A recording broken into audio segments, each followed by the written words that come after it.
ಆಚಿ ಮಸಾಲ. ಎಂತ ಅಡಿಗೆಯ ರುಚಿಯಾಗೋ ರಹಸ್ಯವು 20 ರೂಪಾಯಿ. ಚಿತ್ರದುರ್ಗದ ರೇಣುಕಾಸ್ವಾಮಿ ಕೊಲೆ ಪ್ರಕರಣ ಸಂಬಂಧ ಪ್ರದೋಷ್ ಸಲ್ಲಿಸಿದ್ದ ಅರ್ಜಿ ಮಾಫಿ ಸಾಕ್ಷಿ ಅರ್ಜಿ ವಿಚಾರಣೆಗೆ ಇವತ್ತು 59ನೇ ಸಿಸಿಎಚ್ ಕೋರ್ಟ್ನಲ್ಲಿ ನಡೆಯಿತು. ಇನ್ನು ಇದಕ್ಕೆ ಸಂಬಂಧಪಟ್ಟಂತೆ ಕೋರ್ಟ್ನಲ್ಲಿ ವಾದ ಪ್ರತಿವಾದಗಳು ನಡೆದಿದ್ದು, ನಟ ದರ್ಶನ್ಗೆ 1 ವಾರ ಕಾಲ ಕೊಂಚ ರಿಲೀಫ್ ಸಿಕ್ಕಿದ್ದು, ಮಾಫಿ ಸಾಕ್ಷಿ ಅರ್ಜಿ ವಿಚಾರಣೆಯನ್ನ ಕೋರ್ಟ್ ಆಗಸ್ಟ್ 18ಕ್ಕೆ ಮುಂದೂಡಿಕೆ ಮಾಡಿದೆ. ಪ್ರದೋಷ್ ಹೇಳಿಕೆ ದಾಖಲಿಸಿಕೊಂಡು ದರ್ಶನ್ ಪರ ವಕೀಲರು ಆಕ್ಷೇಪ ವ್ಯಕ್ತಪಡಿಸಿದ್ರು. ಯಾವುದೇ ಆದೇಶದ ವಿರುದ್ಧ ಮೇಲ್ಮನವಿ ಸಲ್ಲಿಸಬಹುದು, ಆದರೆ ಹೇಳಿಕೆ ದಾಖಲಿಸುವ ಪ್ರಕ್ರಿಯೆ ಮುಂದೂಡೋದಕ್ಕೆ ಸಾಧ್ಯ ಇಲ್ಲ ಅಂತ ಪ್ರದೋಷ್ ಪರ ವಕೀಲರು ವಾದಿಸಿದ್ರು. ಈ ವಾದಕ್ಕೆ ಎಎಸ್ಪಿಪಿ ಸಚಿನ್ ಕೂಡ ಸಹಮತ ವ್ಯಕ್ತಪಡಿಸಿದ್ದಾರೆ. ಆದರೆ 1 ವಾರ ಕಾಲಾವಕಾಶ ನೀಡುವಂತೆ ದರ್ಶನ್ ಪರ ವಕೀಲರು ಮನವಿ ಮಾಡಿದ್ದಾರೆ. ವಾದ ಆಲಿಸಿದ ಕೋರ್ಟ್ ಆಗಸ್ಟ್ 18ರವರೆಗೆ ಪ್ರದೋಷ್ ಹೇಳಿಕೆ ದಾಖಲಿಸಿಕೊಳ್ಳದಂತೆ ಸೂಚಿಸಿ ಹೇಳಿಕೆ ದಾಖಲಿಸುವ ಪ್ರಕ್ರಿಯೆಯನ್ನು ಮುಂದೂಡಿದೆ. ದೊಡ್ಡಬಳ್ಳಾಪುರ ದಲಿತ ನಾಯಕ ಮಾರಸಂದ್ರ ಮುನಿಯಪ್ಪ ಸಚಿವ ಕೆಎಚ್ ಮುನಿಯಪ್ಪ ಪರ ಬ್ಯಾಟಿಂಗ್ ಬೀಸಿದ್ದಾರೆ. 7 ಬಾರಿ ಸಂಸದರಾಗಿ 2 ಬಾರಿ ಕೇಂದ್ರ ಸಚಿವರಾಗಿ ಅನುಭವ ಹೊಂದಿರುವ ಕೆಎಚ್ ಮುನಿಯಪ್ಪ ಅವರಿಗೆ ಡಿಸಿಎಂ ಅಥವಾ ಸಿಎಂ ಸ್ಥಾನ ನೀಡಿದ್ರೂ ತಪ್ಪೇನಿಲ್ಲ ಅಂತ ಹೇಳಿದ್ರು. ಈಗಾಗಲೇ ಪರಮೇಶ್ವರ್ ಅವರಿಗೆ ಡಿಸಿಎಂ ಸ್ಥಾನ ನೀಡಲಾಗಿದ್ದು, ಅವರು ಸಿಎಂ ಆಕಾಂಕ್ಷಿ, ಅವರಿಗೆ ಅನ್ಯಾಯ ಆಗಿದೆ ಅಂತ ಹೇಳಿದ್ರು. ಇನ್ನು ಖರ್ಗೆ ಪುತ್ರ ಪ್ರಿಯಾಂಕ್ ಖರ್ಗೆ ಅವರಿಗೆ ಅನುಭವ ಕಡಿಮೆ ಇದ್ರೂ ಕೂಡ ಗೃಹ ಇಲಾಖೆ ನೀಡಲಾಗಿದೆ ಅಂತ ಟೀಕಿಸಿದ್ದಾರೆ. ಕೆಎಚ್ ಮುನಿಯಪ್ಪ ಅವರಿಗೆ ಆಹಾರ ಇಲಾಖೆ ನೀಡಿರುವುದು ಅನುಮಾನ ಎಂದಿರುವ ಅವರು ಮುನಿಯಪ್ಪ ಕೇಳುತ್ತಿರುವ ಸಮಾಜ ಕಲ್ಯಾಣ ಇಲಾಖೆ ನೀಡಬೇಕು ಅಂತ ಕೂಡ ಆಗ್ರಹಿಸಿದರು.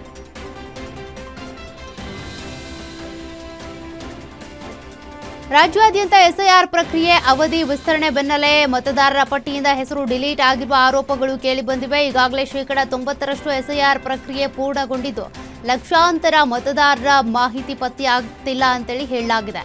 ಸಾವಿರಾರು ಮತದಾರರ ಹೆಸರು ಡಿಲೀಟ್ ಆಗಿರುವ ಪಟ್ಟಿಯಲ್ಲಿ ನಟ ಪ್ರಕಾಶ್ ರಾಜ್ ಅವರ ಹೆಸರು ಕೂಡ ಸೇರಿದೆ. ಈ ಬಗ್ಗೆ ಸ್ವತಃ ಪ್ರಕಾಶ್ ರಾಜ್ ವಿಡಿಯೋ ಮಾಡಿ ಮಾಹಿತಿ ಹಂಚಿಕೊಂಡಿದ್ದಾರೆ.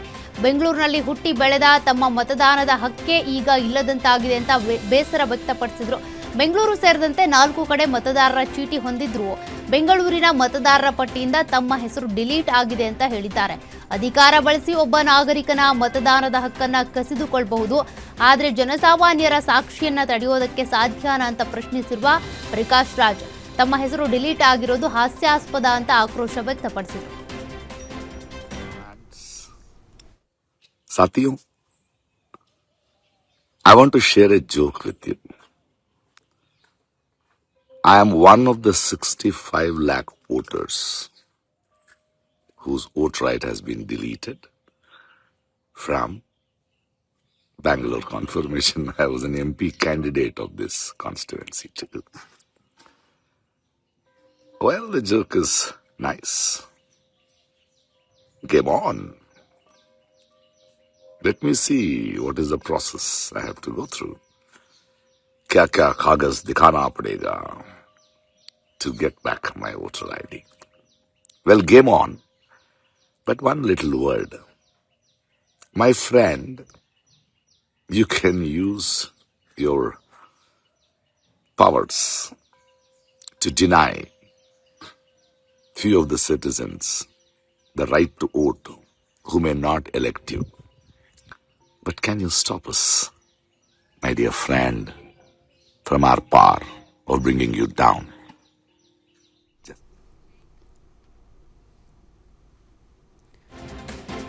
ಅಂಡರ್ ಪಾಸ್ ಕಾಮಗಾರಿ ವೇಳೆ ಮಣ್ಣು ಕುಸಿದು 2 ಕಾರ್ಮಿಕರು ಮೃತಪಟ್ಟಿರುವ ಘಟನೆ ಬೆಂಗಳೂರಿನ ಕಂಠೀರವ ಸ್ಟುಡಿಯೋ ಬಳಿ ನಡೆದಿದೆ. ಅಂಡರ್ ಪಾಸ್ ಕಾಮಗಾರಿಗಾಗಿ ರಸ್ತೆಯಲ್ಲಿ ಸುಮಾರು 20 ಅಡಿ ಆಳದವರೆಗೆ ಮಣ್ಣನ್ನು ಅಗೆಯಲಾಗಿತ್ತು. ಇಂದು ಎಂದಿನಂತೆ ಕಾರ್ಮಿಕರು ಕಾಮಗಾರಿಯಲ್ಲಿ ತೊಡಗಿಸಿಕೊಂಡಿದ್ದಾಗ ಮೇಲಿಂದ ಏಕಾಏಕಿ ಮಣ್ಣಿನ ತಡೆಗೋಡೆ ಕುಸಿದು ಬಿದ್ದಿದೆ. ಈ ವೇಳೆ ಸ್ಥಳದಲ್ಲಿದ್ದ 5 ಕಾರ್ಮಿಕರು ಮಣ್ಣಿನಡಿಯಲ್ಲಿ ಸಿಲುಕಿ ಉಸಿರಾಡೋದಕ್ಕಾಗದೆ ನೆರಳಾಡಿದ್ದಾರೆ. ಸಿಬ್ಬಂದಿ ಹಾಗೂ ಸಾರ್ವಜನಿಕರ ಸಮಯ ಪ್ರಜ್ಞೆಯಿಂದ ಮಣ್ಣಿನಡಿಯಲ್ಲಿ ಸಿಲುಕಿದ್ದ 3 ಕಾರ್ಮಿಕರನ್ನ ರಕ್ಷಿಸಲಾಗಿದೆ. ದುರಾದೃಷ್ಟವಶಾತ್ ಇನ್ನಿಬ್ಬರು ಕಾರ್ಮಿಕರು ಮಣ್ಣಿನಡಿಯಲ್ಲಿ ಸಿಲುಕಿ ಸಾವನ್ನಪ್ಪಿದ್ದಾರೆ.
ಮೊಬೈಲ್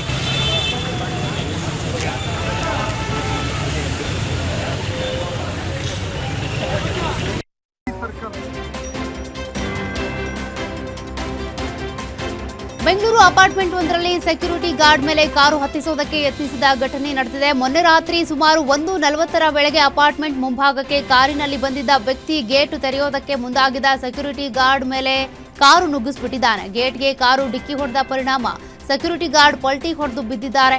ಅದೃಷ್ಟವಶಾತ್ ಜೀವಾಪಾಯದಿಂದ ಪಾರಾಗಿದ್ದಾರೆ. ಈ ಇಡೀ ಘಟನೆ ಸಿಸಿ ಕ್ಯಾಮೆರಾದಲ್ಲಿ ಸೆರೆಯಾಗಿದೆ. ವಿಡಿಯೋವನ್ನ ಬೆಂಗಳೂರು ಪೊಲೀಸರಿಗೆ ಟ್ಯಾಗ್ ಮಾಡಿ ಸಾಮಾಜಿಕ ಜಾಲತಾಣದಲ್ಲಿ ಪೋಸ್ಟ್ ಮಾಡಲಾಗಿದೆ. ಘಟನೆ ನಡೆದ ಸ್ಥಳದ ಮಾಹಿತಿ ನೀಡುವಂತೆ ಪೊಲೀಸರು ಮನವಿ ಮಾಡಿದ್ದಾರೆ.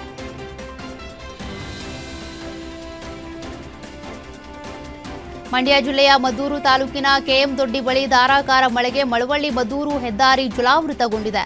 ನಿನ್ನೆ ಸಂಜೆ ಸುರಿದ ಭಾರೀ ಮಳೆಯಿಂದಾಗಿ ಭಾರತಿ ಎಜುಕೇಷನ್ ಟ್ರಸ್ಟ್ ಮುಂಭಾಗದ ಹೆದ್ದಾರಿಯಲ್ಲಿ ಮಂಡಿಯುದ್ದ ನೀರು ನಿಂತಿತ್ತು. ಇನ್ನು ರಸ್ತೆ ಬದಿಯಲ್ಲಿ ನಿಲ್ಲಿಸಿದ್ದ ಬೈಕ್ಗಳು ನೀರಿನಲ್ಲಿ ಮುಳುಗಿದ್ದು ವಾಹನ ಸವಾರರು ಪರದಾಡುವಂತಾಯಿತು.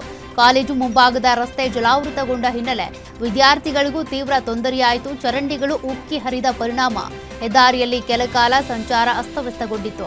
ಜಲಾವೃತ ಆದ ರಸ್ತೆಯಲ್ಲಿ ವಾಹನಗಳು ಸಂಚರಿಸುವುದಕ್ಕೆ ಪರದಾಡುವಂತ ಪರಿಸ್ಥಿತಿ ಇತ್ತು.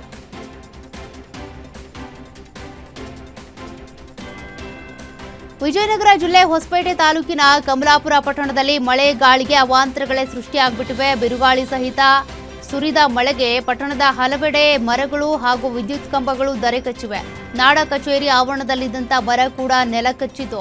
ವಾರದ ಸಂತೆ ನಡೆಯುವ ಜಾಗದಲ್ಲೂ ಮರ ಬಿದ್ದಿದೆ. ವಿದ್ಯುತ್ ಕಂಬಗಳು ಬಿದ್ದ ಪರಿಣಾಮ ಹಾನಿಯಾಗಿದ್ದು ಅದೃಷ್ಟವಶಾತ್ ಯಾವುದೇ ಪ್ರಾಣಾಪಾಯ ಸಂಭವಿಸಿಲ್ಲ. ಘಟನೆ ಬಳಿಕ ಕಮಲಾಪುರ ಪುರಸಭೆ ಅಧಿಕಾರಿಗಳು ಸ್ಥಳಕ್ಕೆ ತೆರಳಿ ಬಿದ್ದ ಮರ ಹಾಗೂ ಕಂಬಗಳನ್ನು ತೆರವುಗೊಳಿಸಿದ್ದಾರೆ.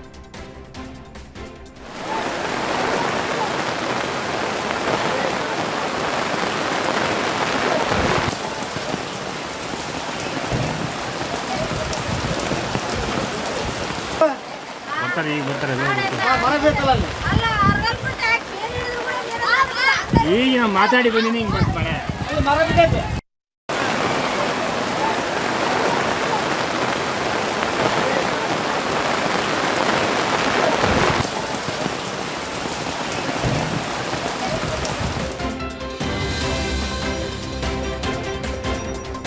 ರೈತರು ಸಂಕಷ್ಟದಲ್ಲಿದ್ರೆ ಸರ್ಕಾರ ಮಾತ್ರ ಜಾಲಿ ಮೂಡ್ನಲ್ಲಿದೆ ಅಂತ ಹೂವಿನಹಡಗಲಿ ಕ್ಷೇತ್ರದ ಬಿಜೆಪಿ ಶಾಸಕ ಕೃಷ್ಣಾ ನಾಯಕ್ ಸರ್ಕಾರದ ವಿರುದ್ಧ ವಾಗ್ದಾಳಿ ನಡೆಸಿದ್ದಾರೆ. ವಿಜಯನಗರ ಜಿಲ್ಲೆಯ ಹೂವಿನಹಡಗಲಿ ತಾಲೂಕಿನಲ್ಲಿ ಮಳೆ ಕೊರತೆಯಿಂದ ರೈತರು ಸಂಕಷ್ಟಕ್ಕೆ ಸಿಲುಕಿದ್ದಾರೆ. ಸಾಲ ಮಾಡಿ ಬಿತ್ತನೆ ಮಾಡಿದ ರೈತರಿಗೆ ನೀರಿಲ್ಲದೆ ಬೆಳೆಗಳು ಸಂಪೂರ್ಣ ಹಾನಿಗೊಳಗಾಗಿವೆ. ರಾಜ್ಯದ ಹಲವು ಭಾಗಗಳಲ್ಲಿ ಮಳೆ ಕೊರತೆಯಿಂದಾಗಿ ಜನರು ಪರದಾಡ್ತಾ ಇದ್ದಾರೆ. ಹೀಗಾಗಿ ಹೂವಿನಹಡಗಲಿ ತಾಲೂಕನ್ನ ಕೂಡಲೇ ಬರಪೀಡಿತ ತಾಲೂಕು ಅಂತ ಘೋಷಿಸಿ ರೈತರಿಗೆ ಸೂಕ್ತ ಪರಿಹಾರ ನೀಡಬೇಕು ಅಂತ ಶಾಸಕ ಕೃಷ್ಣಾ ನಾಯಕ್ ಸರ್ಕಾರಕ್ಕೆ ಒತ್ತಾಯಿಸಿದ್ದಾರೆ.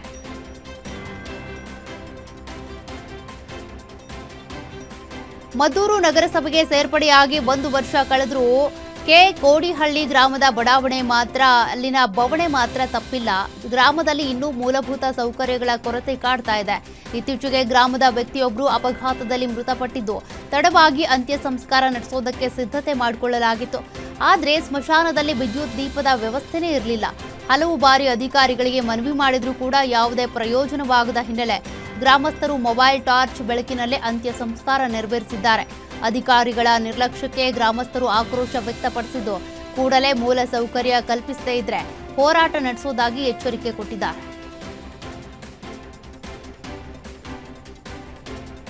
ಹಗರಿಬೊಮ್ಮನಹಳ್ಳಿ ಪೊಲೀಸ್ ಠಾಣೆಯಲ್ಲಿ ನಡೆದ ಲಾಕಪ್ ಡೆತ್ ಪ್ರಕರಣದ ತನಿಖೆಯನ್ನ ಸಿಐಡಿ ಅಧಿಕಾರಿಗಳು ಚುರುಕುಗೊಳಿಸಿದ್ದಾರೆ. ಪ್ರಕರಣಕ್ಕೆ ಸಂಬಂಧಪಟ್ಟಂತೆ ಲಾಕಪ್ ಡೆತ್ಗೆ ಕಾರಣರಾದ ಆರೋಪಿಗಳ ವಿಚಾರಣೆ ನಡೆಸಲಾಗ್ತಾ ಇದೆ. ಸಿಐಡಿ ಡಿವೈಎಸ್ಪಿ ಗೋಪಾಲಕೃಷ್ಣ ನೇತೃತ್ವದಲ್ಲಿ ತನಿಖೆ ಮುಂದುವರೆದಿದ್ದು ಕಾರಾಗೃಹದಲ್ಲಿದ್ದ 2 ಆರೋಪಿಗಳನ್ನು ವಶಕ್ಕೆ ಪಡೆದು ವಿಚಾರಣೆ ನಡೆಸಲಾಗುತ್ತಿದೆ.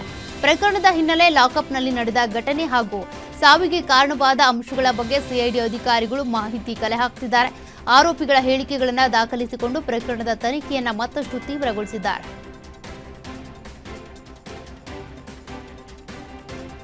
ಕಲಬುರಗಿಯ ಸೇಡಂ ತಾಲೂಕಿನ ಉಡುಗಿ ಗ್ರಾಮದಲ್ಲಿ ಕ್ಷುಲ್ಲಕ ಕಾರಣಕ್ಕೆ ನಡೆದ ಗಲಾಟೆ ಈಗ ಭೀಕರ ಕೊಲೆಯಲ್ಲಿ ಅಂತ್ಯವಾಗಿದೆ. ರಸ್ತೆಯಲ್ಲಿ ವಾಹನ ಓವರ್ಟೇಕ್ ಮಾಡುವ ಸಣ್ಣ ವಿಚಾರಕ್ಕೆ 24 ವರ್ಷದ ಯುವಕ ಭಾಗ್ಯವಂತ ಹಾಗೂ ಜೆಸಿಬಿ ಚಾಲಕ ನಬೀಮ್ ನಡುವೆ ತೀವ್ರ ಜಗಳ ನಡೆದಿತ್ತು. ಮಾತಿಗೆ ಮಾತು ಬೆಳೆದು ಭಾಗ್ಯವಂತ ಕಾಲರ್ ಹಿಡಿದಾಗ ಕೆರಳಿದ ನಬೀಮ್ ಆತನ ಕೆನ್ನೆಗೆ ಜೋರಾಗಿ ಪೆಟ್ಟು ಕೊಟ್ಟಿದ್ದಾನೆ.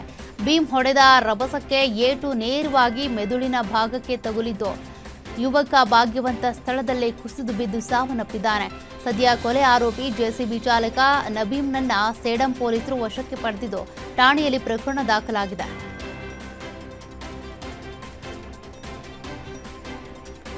ಉತ್ತರ ಕನ್ನಡ ಜಿಲ್ಲೆಯ ದಾಂಡೇಲಿಯ ಜನನಿಬಿಡ ಐಪಿಎಂ ರಸ್ತೆಯಲ್ಲಿ ನಿನ್ನೆ ರಾತ್ರಿ ಚಿರತೆಯೊಂದು ಪ್ರತ್ಯಕ್ಷವಾಗಿದ್ದು ರಸ್ತೆ ದಾಟುವ ದೃಶ್ಯ ಸ್ಥಳೀಯರ ಮೊಬೈಲ್ನಲ್ಲಿ ಸೆರೆಯಾಗಿದೆ. ಐಪಿಎಂ ಪ್ರದೇಶದಿಂದ ಹಳೆ ದಾಂಡೇಲಿ ಕಡೆಗೆ ಚಿರತೆ ಬರ್ತಾ ಇದ್ದ ವೇಳೆಯ ರಸ್ತೆಗೆ ಬಂದಿದ್ದು ಅದನ್ನ ಕಂಡ ತಕ್ಷಣ ವಾಹನ ಸವಾರರು ಜಾಗರೂಕರಾಗಿ ಗಾಡಿಗಳನ್ನು ನಿಲ್ಲಿಸಿ ಅದು ಸುರಕ್ಷಿತವಾಗಿ ರಸ್ತೆ ದಾಟೋದಕ್ಕೆ ದಾರಿ ಮಾಡಿಕೊಟ್ಟಿದ್ದಾರೆ. ದಾಂಡೇಲಿಯ ಐಪಿಎಂ ಭಾಗವು ದಟ್ಟ ಅರಣ್ಯ ಪ್ರದೇಶಕ್ಕೆ ಹೊಂದಿಕೊಂಡಿರೋದ್ರಿಂದ ಈ ಭಾಗದಲ್ಲಿ ವನ್ಯಜೀವಿಗಳ ಪ್ರತ್ಯಕ್ಷ ನಿರಂತರವಾಗಿದ್ದು ರಾತ್ರಿ ವೇಳೆ ಜನನಿಬಿಡ ರಸ್ತೆಯಲ್ಲೇ ಚಿರತೆ ಬಂದಿರೋದು ಸಾರ್ವಜನಿಕರಲ್ಲಿ ಕೆಲಕಾಲ ತೀವ್ರ ಆತಂಕ ಸೃಷ್ಟಿ ಮಾಡುವಂತಾಗಿತ್ತು. ಈ ಭಾಗದಲ್ಲಿ ಚಿರತೆ ಸಂಚಾರ ಹೆಚ್ಚಾಗಿರೋದ್ರಿಂದ ರಾತ್ರಿ ವೇಳೆ ಸಂಚರಿಸುವ ದ್ವಿಚಕ್ರ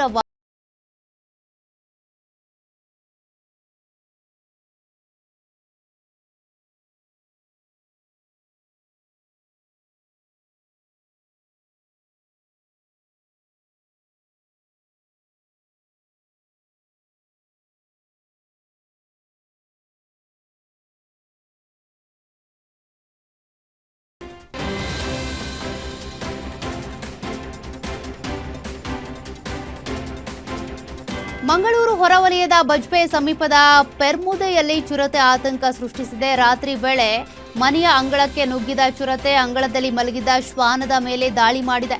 ಶ್ವಾನವನ್ನ ಬಾಯಲ್ಲಿ ಕಚ್ಚಿಕೊಂಡು ಚಿರತೆ ಹೊತ್ತೊಯ್ದಿದ್ದು ಇಡೀ ಘಟನೆ ಮನೆಯ ಸಿಸಿಟಿವಿಯಲ್ಲಿ ಸೆರೆಯಾಗಿದೆ. ಮನೆಗಳ ಸುತ್ತಮುತ್ತ ಚಿರತೆ ಓಡಾಟ ಕಂಡುಬಂದಿರೋದ್ರಿಂದ ಸ್ಥಳೀಯರು ಆತಂಕಗೊಂಡಿದ್ದಾರೆ. ರಾತ್ರಿ ವೇಳೆ ಜನರು ಎಚ್ಚರಿಕೆಯಿಂದ ಇರಬೇಕು ಅಂತ ಮನವಿ ಮಾಡಿದ್ದಾರೆ. ಚಿರತೆ ಹಾವಳಿ ನಿಯಂತ್ರಿಸುವುದಕ್ಕೆ ಅರಣ್ಯ ಇಲಾಖೆ ತಕ್ಷಣ ಕ್ರಮ ಕೈಗೊಳ್ಳಬೇಕು ಅಂತ ಸ್ಥಳೀಯರು ಆಗ್ರಹಿಸಿದರು.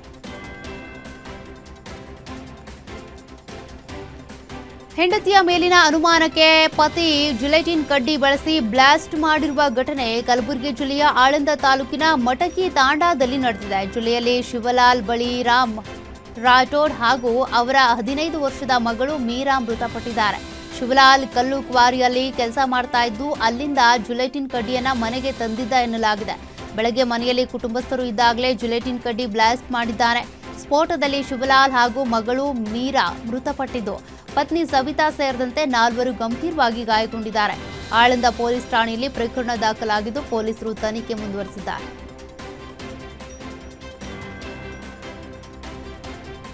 ಚಿಕ್ಕಬಳ್ಳಾಪುರ ಜಿಲ್ಲೆ ಚೇಳೂರು ತಾಲೂಕಿನ ರಾಮನಪಡಿ ಗ್ರಾಮಸ್ಥರಿಗೆ ಕಂಟಕವಾಗಿದ್ದ ಅಕ್ರಮ ಕಲ್ಲು ಕ್ವಾರಿ ದಂಧೆ ಬಯಲಾಗಿದೆ. ಬಂಡೆಗಳ ಸ್ಫೋಟಕ್ಕೆ ಸಿದ್ಧಪಡಿಸಿದ್ದ ಬರೋಬ್ಬರಿ 150ಕ್ಕೂ ಅಧಿಕ ಜಿಲೆಟಿನ್ ಕಡ್ಡಿಗಳನ್ನು ಪೊಲೀಸರು ವಶಕ್ಕೆ ಪಡೆದಿದ್ದಾರೆ. ಎಕ್ಸ್ಕ್ಲೂಸಿವ್ ಸನ್ 90 ಹೆಸರಿನ ಜಿಲೆಟಿನ್ ಕಡ್ಡಿಗಳ ಜೊತೆಗೆ ಆಂಧ್ರ ಮೂಲದ ಶ್ರೀನಿವಾಸ್ ಎಂಬಾತನನ್ನ ಬಂಧಿಸಲಾಗಿದೆ. ಜಿಲೆಟಿನ್ ಜೊತೆಗೆ ಏರ್ ಕಂಪ್ರೆಸರ್ ಹಾಗೂ ಟ್ರ್ಯಾಕ್ಟರ್ಗಳನ್ನು ಕೂಡ ಚೇಳೂರು ಪೊಲೀಸರು ವಶಪಡಿಸಿಕೊಂಡಿದ್ದಾರೆ. ಅಕ್ರಮ ಕ್ವಾರಿಗಳ ವಿರುದ್ಧ ದೂರು ನೀಡಿದ್ರೂ ಕ್ರಮ ಕೈಗೊಳ್ಳದ ಗಣಿ ಮತ್ತು ಭೂ ವಿಜ್ಞಾನ ಇಲಾಖೆ ಅಧಿಕಾರಿಗಳ ವಿರುದ್ಧ ಗ್ರಾಮಸ್ಥರು ಆಕ್ರೋಶ ವ್ಯಕ್ತಪಡಿಸಿದ್ದಾರೆ. ಘಟನೆ ಸಂಬಂಧ ಚೇಳೂರು ಪೊಲೀಸ್ ಠಾಣೆಯಲ್ಲಿ ಪ್ರಕರಣ ದಾಖಲಾಗಿದೆ.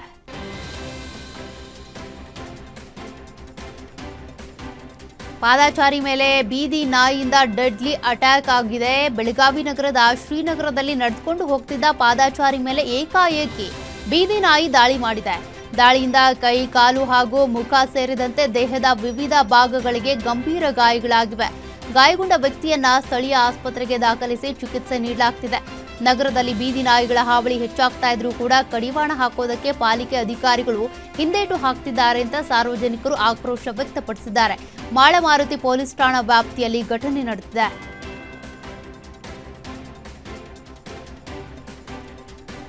ಧಾರವಾಡ ಜಿಲ್ಲೆಯ ಅಳ್ನಾವರ ತಾಲೂಕಿನ ಹುಲಿಕೇರಿ ಗ್ರಾಮದಲ್ಲಿ ದುರಂತವೊಂದು ನಡೆದಿದೆ. ಮಕ್ಕಳನ್ನ ಶಾಲೆಗೆ ಕರೆತರೋದಕ್ಕೆ ತೆರಳಿದ್ದ ವೇಳೆ ಬಸ್ ಚಕ್ರಕ್ಕೆ ಸಿಲುಕಿ 2 ವರ್ಷದ ಲುಕ್ಮಾನ್ ಎಂಬ ಮಗು ಮೃತಪಟ್ಟಿದೆ.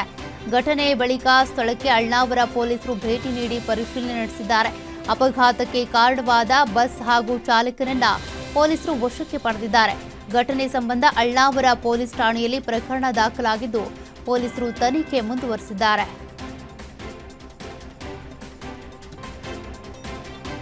ನೆಲಮಂಗಲದಲ್ಲಿ ನಾಗರ ಹಾವುಗಳ ಕಾಟ ಹೆಚ್ಚಾಗ್ಬಿಟ್ಟಿದೆ. ದಾಸನಾಪುರದಲ್ಲಿ ವೆಂಕಟೇಶ್ ಅವರ ಮನೆಯೊಳಗೆ ಬೃಹತ್ ಗಾತ್ರದ ನಾಗರ ಹಾವು ಪ್ರತ್ಯಕ್ಷವಾಗಿ ಆತಂಕ ಸೃಷ್ಟಿಸಿದೆ.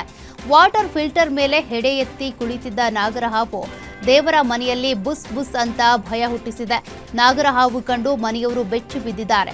ಇನ್ನು ಮಾಹಿತಿ ತಿಳಿದು ಸ್ಥಳಕ್ಕೆ ಆಗಮಿಸಿದ ಸ್ನೇಕ್ ಅರುಣ್ ರಾಜ್ ಸುರಕ್ಷಿತವಾಗಿ ನಾಗರಹಾವನ್ನ ರಕ್ಷಿಸಿದ್ರು. ಬಳಿಕ ರಕ್ಷಿಸಿದ ನಾಗರಹಾವನ್ನ ಶಿವಗಂಗೆ ಬೆಟ್ಟದ ಅರಣ್ಯ ಪ್ರದೇಶಕ್ಕೆ ಬಿಟ್ಟು ಸಂರಕ್ಷಿಸಿದ್ದಾರೆ.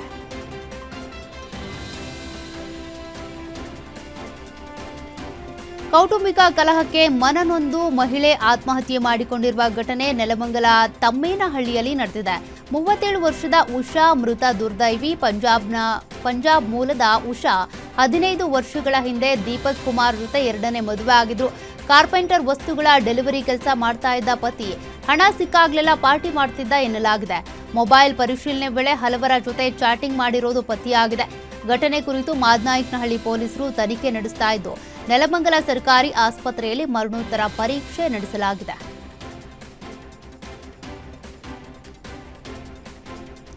ಬಾಗಲಕೋಟೆ ಜಿಲ್ಲೆಯ ಜಮಖಂಡಿ ತಾಲೂಕಿನ ಚಿಕ್ಕಪಡಸಲಿ ಗ್ರಾಮದ ಬಳಿ ಅಕ್ರಮವಾಗಿ ಸಾಗಾಟ ಮಾಡ್ತಾ ಇದ್ದ ಅನ್ನಭಾಗ್ಯ ಪಡಿತರ ಅಕ್ಕಿಯನ್ನ ಆಹಾರ ಇಲಾಖೆ ಅಧಿಕಾರಿಗಳು ಹಾಗೂ ಪೊಲೀಸರು ಜಂಟಿ ಕಾರ್ಯಾಚರಣೆ ನಡೆಸಿ ವಶಕ್ಕೆ ಪಡೆದಿದ್ದಾರೆ. ಸ್ಥಳೀಯರ ಖಚಿತ ಮಾಹಿತಿ ಮೇರೆಗೆ ದಾಳಿ ನಡೆಸಿದ ಅಧಿಕಾರಿಗಳು ಸುಮಾರು 13 ಕ್ವಿಂಟಾಲ್ ಅಕ್ಕಿಯನ್ನ ಜಪ್ತಿ ಮಾಡಿದ್ದಾರೆ. ಅಕ್ಕಿಯ ಅಂದಾಜು ಮೌಲ್ಯ 3,45,000 ರೂಪಾಯಿ ಎನ್ನಲಾಗಿದೆ. ಮಹಾರಾಷ್ಟ್ರ ನೋಂದಣಿ ಹೊಂದಿರುವ ಲಾರಿಯನ್ನ ಪೊಲೀಸರು ವಶಕ್ಕೆ ಪಡೆದಿದ್ದಾರೆ. ಲಾರಿ ಚಾಲಕ ಅಸ್ಫಾಕ್ ಮುಬಾರಕ್ ಅವಟಿ ಹಾಗೂ ಅಬ್ದುಲ್ ಜಬ್ಬಾರ್ ಬಿಜಾರದಾರ ವಿರುದ್ಧ ಸಾವಳಗಿ ಪೊಲೀಸ್ ಠಾಣೆಯಲ್ಲಿ ಎಫ್ಐಆರ್ ದಾಖಲಾಗಿದೆ.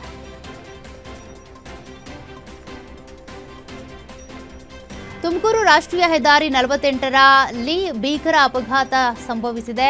ಸೋರೆಕುಂಟೆ ಗೇಟ್ ಬಳಿ ಟ್ರ್ಯಾಕ್ಟರ್ಗಳನ್ನು ಸಾಗಿಸ್ತಾ ಇದ್ದ ಲಾರಿಗೆ ಹಿಂಬದಿಯಿಂದ ಬೊಲೆರೋ ವಾಹನ ಡಿಕ್ಕಿಯಾಗಿದೆ. ಅಪಘಾತದ ತೀವ್ರತೆಗೆ ಬೊಲೆರೋದಲ್ಲಿದ್ದ ಇಬ್ಬರು ಸ್ಥಳದಲ್ಲೇ ಮೃತಪಟ್ಟಿದ್ದಾರೆ.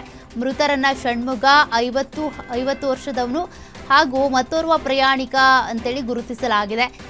ಬೆಂಗಳೂರಿನಿಂದ ತುಮಕೂರು ಮಾರ್ಗವಾಗಿ ಚಿತ್ರದುರ್ಗಕ್ಕೆ ತೆರಳುತ್ತಾ ಇದ್ದ ವೇಳೆ ದುರಂತ ಸಂಭವಿಸಿದ್ದು, ಅಪಘಾತದಿಂದ ಹೆದ್ದಾರಿಯಲ್ಲಿ ಕೆಲಕಾಲ ಸಂಚಾರ ಅಸ್ತವ್ಯಸ್ತವಾಗಿತ್ತು. ಸ್ಥಳಕ್ಕೆ ಕೋರಮಂಗಲ ಪೊಲೀಸ್ ಠಾಣೆ ಪೊಲೀಸರು ಭೇಟಿ ನೀಡಿದ್ದು ಪರಿಶೀಲನೆ ನಡೆಸಿದ್ದಾರೆ. ಮೃತದೇಹಗಳನ್ನು ತುಮಕೂರು ಜಿಲ್ಲಾಸ್ಪತ್ರೆಯ ಶವಾಗಾರಕ್ಕೆ ರವಾನಿಸಲಾಗಿದೆ. ನಜ್ಜುಗುಜ್ಜಾದ ಬೊಲೆರೋ ವಾಹನವನ್ನು ಕ್ರೇನ್ ಮೂಲಕ ತೆರವುಗೊಳಿಸಲಾಗಿದೆ.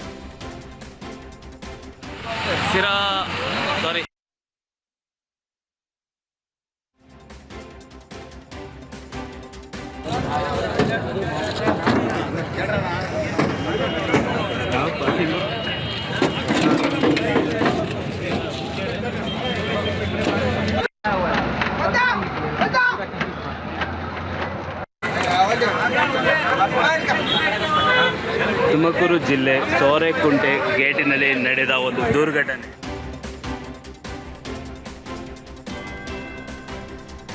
ಪೀಣ್ಯದ ಅಂದರಳ್ಳಿ ಬಳಿ ಭೀಕರ ಅಪಘಾತ ಸಂಭವಿಸಿದೆ. ದ್ವಿಚಕ್ರ ವಾಹನಕ್ಕೆ ಕಸದ ಲಾರಿ ಡಿಕ್ಕಿ ಹೊಡೆದ ಪರಿಣಾಮ ಬೈಕ್ ಸವಾರ ಮೊಹಮ್ಮದ್ ಮೊಹಿನ್ ಸ್ಥಳದಲ್ಲೇ ಮೃತಪಟ್ಟಿದ್ದಾರೆ. ಮೊಹಿನ್ ದ್ವಿಚಕ್ರ ವಾಹನ ರಿಪೇರಿ ಮಾಡುವ ಮೆಕ್ಯಾನಿಕ್ ಆಗಿದ್ದ.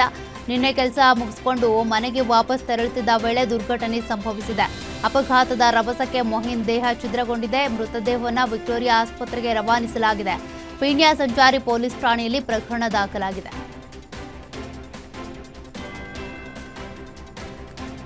ರಾಷ್ಟ್ರೀಯ ಹೆದ್ದಾರಿ 48ರಲ್ಲಿ ಚಲಿಸುತ್ತಿದ್ದ ಕಾರ್ನಲ್ಲಿ ಏಕಾಏಕಿ ಬೆಂಕಿ ಕಾಣಿಸಿಕೊಂಡು ಆತಂಕದ ವಾತಾವರಣ ನಿರ್ಮಾಣವಾಗಿದೆ.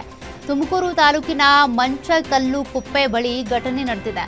KA 53 MP 2874 ನಂಬರ್ನ ಮಾರುತಿ ಕಂಪನಿಯ ಕಾರ್ನಲ್ಲಿ ಏಕಾಏಕಿ ಬೆಂಕಿ ಕಾಣಿಸಿಕೊಂಡಿದೆ. ಬೆಂಕಿ ಕಾಣಿಸಿಕೊಳ್ತಾ ಇದ್ದಂತೆ ಸಮಯ ಪ್ರಜ್ಞೆ ಮೆರೆದ ಚಾಲಕ ತಕ್ಷಣ ಕಾರ್ನಿಂದ ಕೆಳಗಿಳಿದಿದ್ದಾರೆ. ಬಳಿಕ ಕ್ಷಣಾರ್ಧದಲ್ಲೇ ಬೆಂಕಿಯ ಕೆನ್ನಾಲ್ಗೆಗೆ ಕಾರು ಸಂಪೂರ್ಣ ಹೊತ್ತಿ ಉರಿದಿದೆ. ಘಟನೆಯ ಮಾಹಿತಿ ತಿಳಿದು ಸ್ಥಳಕ್ಕೆ ಕ್ಯಾತಸಂದ್ರ ಪೊಲೀಸರು ಭೇಟಿ ನೀಡಿ ಪರಿಶೀಲನೆ ನಡೆಸಿದ್ದಾರೆ. ಕ್ಯಾತಸಂದ್ರ ಪೊಲೀಸ್ ಠಾಣೆಯಲ್ಲಿ ಕಂಪ್ಲೇಂಟ್ ದಾಖಲಾಗಿದ್ದು ತನಿಖೆ ಮುಂದುವರೆದಿದೆ.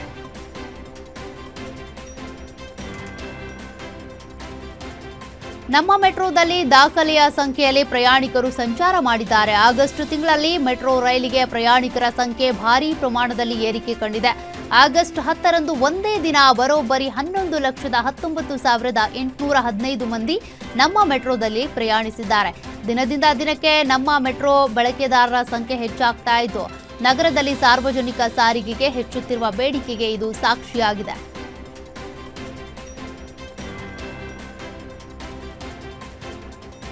ಬೆಂಗಳೂರು ಕೇಂದ್ರ ಯೂತ್ ಕಾಂಗ್ರೆಸ್ನಿಂದ ಪೋಸ್ಟರ್ ಅಭಿಯಾನ ನಡೆದಿದೆ. ಬಿಡದಿ ಟೌನ್ಶಿಪ್ ವಿಚಾರದಲ್ಲಿ ಜೆಡಿಎಸ್ ನಡೆಸ್ತಾ ಇರುವ ಪಾದಯಾತ್ರೆಯನ್ನು ಕಾಂಗ್ರೆಸ್ ಕಾರ್ಯಕರ್ತರು ಲೇವಡಿ ಮಾಡಿದ್ದಾರೆ.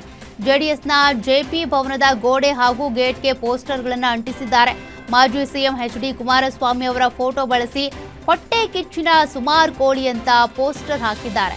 ಒಕ್ಕಲಿಗರು ಯಾರೇ ಮುಖ್ಯಮಂತ್ರಿ ಆದರೂ ಕೂಡ ಸಹಿಸದ, ಯಾರೇ ಅಧಿಕಾರಕ್ಕೆ ಹಿಡಿದ್ರೂ ಕೂಡ ಈ ಕೋಳಿಗೆ ಹೊಟ್ಟೆ ಕಿಚ್ಚು ಅಂತೇಳಿ ವ್ಯಂಗ್ಯವಾಡಿದ್ದಾರೆ. ಕೋಳಿಯ ಚಿತ್ರಕ್ಕೆ ಕುಮಾರಸ್ವಾಮಿ ಅವರ ಚಿತ್ರವನ್ನ ಜೋಡಿಸಿ ಪೋಸ್ಟರ್ ಅಭಿಯಾನ ನಡೆಸಲಾಗಿದೆ. ಕಾವೇರಿ ನೀರಿನ ವಿಚಾರಕ್ಕೆ ಸಂಬಂಧಪಟ್ಟಂತೆ ಕರ್ನಾಟಕ ಬಂದ್ಗೆ ಕಿಸಾನ್ ಸಂಘ ಸಂಪೂರ್ಣ ಬೆಂಬಲ ಘೋಷಿಸಿದೆ. ಆಗಸ್ಟ್ 13ನೇ ತಾರೀಕು ಕನ್ನಡ ಪರ ಸಂಘಟನೆಗಳು ಕರೆ ನೀಡಿರುವ ಕರ್ನಾಟಕ ಬಂದ್ ಬೆಂಬಲಿಸುವಂತೆ ಕಿಸಾನ್ ಸಂಘದ ಅಧ್ಯಕ್ಷ ಹಾಡ್ಯ ರಮೇಶ್ ರಾಜು ಮನವಿ ಮಾಡಿದ್ದಾರೆ. ನಮಗೆ ಅನ್ಯಾಯ ಆಗ್ತಿರುವಾಗ ತಮಿಳುನಾಡಿಗೆ ನೀರು ಬಿಡೋದು ಹೇಗೆ ಅಂತ ಪ್ರಶ್ನಿಸಿರುವ ಅವರು ಕಾವೇರಿ ವಿಚಾರದಲ್ಲಿ ಬೆಂಗಳೂರಿನ ಜೊತೆಗೆ ಜನತೆ ಹೆಚ್ಚಿನ ಸಂಖ್ಯೆಯಲ್ಲಿ ಹೋರಾಟಕ್ಕೆ ಇಳಿಬೇಕು ಅಂತ ಕೂಡ ಕರೆ ಕೊಟ್ಟಿದ್ದಾರೆ. ನಾಗರಿಕರೆಲ್ಲರೂ ಕೂಡ ಒಗ್ಗಟ್ಟಾಗಿ ಹೋರಾಡಿದ್ರೆ ಮಾತ್ರ ಕೇಂದ್ರ ಹಾಗೂ ತಮಿಳುನಾಡು ಸರ್ಕಾರ ಎಚ್ಚೆತ್ತುಕೊಳ್ಳುತ್ತೆ.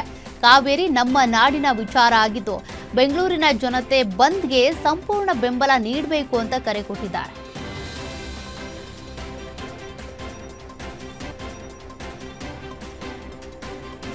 ಮಂಗಳೂರಿನಲ್ಲಿ ತಂಗಿಯ ಸಾವಿನಿಂದ ನೊಂದಿದ್ದ ಸಹೋದರ ಆತ್ಮಹತ್ಯೆಗೆ ಶರಣಾಗಿರುವ ದಾರುಣ ಘಟನೆ ನಡೆದಿದೆ. ಕೇರಳದ ಬೇಕಲ್ ಮೂಲದ ವರ್ಷದ ಅರ್ಜುನ್ ಮಹೇಶ್ ಮೃತ ಯುವಕ.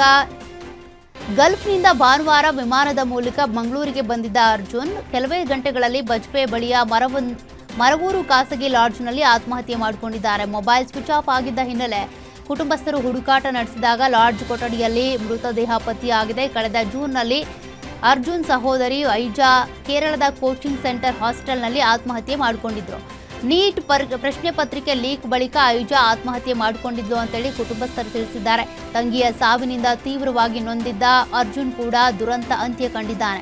ಕೆಲವೇ ತಿಂಗಳ ಅಂತರದಲ್ಲಿ ಒಂದೇ ಕುಟುಂಬದ 2 ಮಕ್ಕಳು ಮೃತಪಟ್ಟಿರೋದು ಕುಟುಂಬಕ್ಕೆ ಆಘಾತ ತಂದಿದೆ. ಬಜ್ಪೆ ಪೊಲೀಸರು ಪ್ರಕರಣ ದಾಖಲಿಸಿಕೊಂಡು ತನಿಖೆ ಮುಂದುವರೆಸಿದ್ದಾರೆ.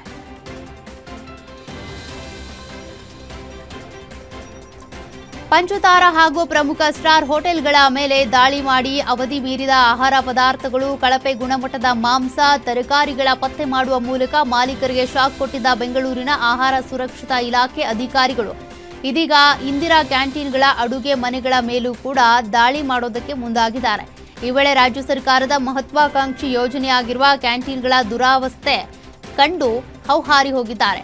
ಗೊಟ್ಟಿಗೆರೆ, ಲಿಂಗರಾಜಪುರ ಸೇರಿದಂತೆ ನಗರದ ಹಲವೆಡೆ ಇರುವ ಇಂದಿರಾ ಕ್ಯಾಂಟೀನ್ಗಳ ಅಡುಗೆ ಮನೆಯನ್ನ ಅಧಿಕಾರಿಗಳು ಪರಿಶೀಲಿಸಿದ್ರು. ಅಡುಗೆ ಮನೆಯಲ್ಲಿ ಆಹಾರ ತಯಾರಿಕೆ ಮತ್ತು ಸಂಗ್ರಹಣಾ ವ್ಯವಸ್ಥೆ ಪರಿಶೀಲನೆಯ ಜೊತೆಗೆ ತರಕಾರಿ, ಅಕ್ಕಿ, ಬೇಳೆ, ಎಣ್ಣೆ ಸೇರಿದಂತೆ ಆಹಾರ ಪದಾರ್ಥಗಳ ಗುಣಮಟ್ಟವನ್ನು ಕೂಡ ಪರೀಕ್ಷೆ ಮಾಡಲಾಗಿದೆ. ಅವಧಿ ಮೀರಿದ ಹಾಗೂ ಹಾಳಾದ ಆಹಾರ ಇದೆಯಾ ಎಂಬುದರ ಬಗ್ಗೆ ತೀವ್ರ ತಪಾಸಣೆ ನಡೆಸಿದ್ದಾರೆ.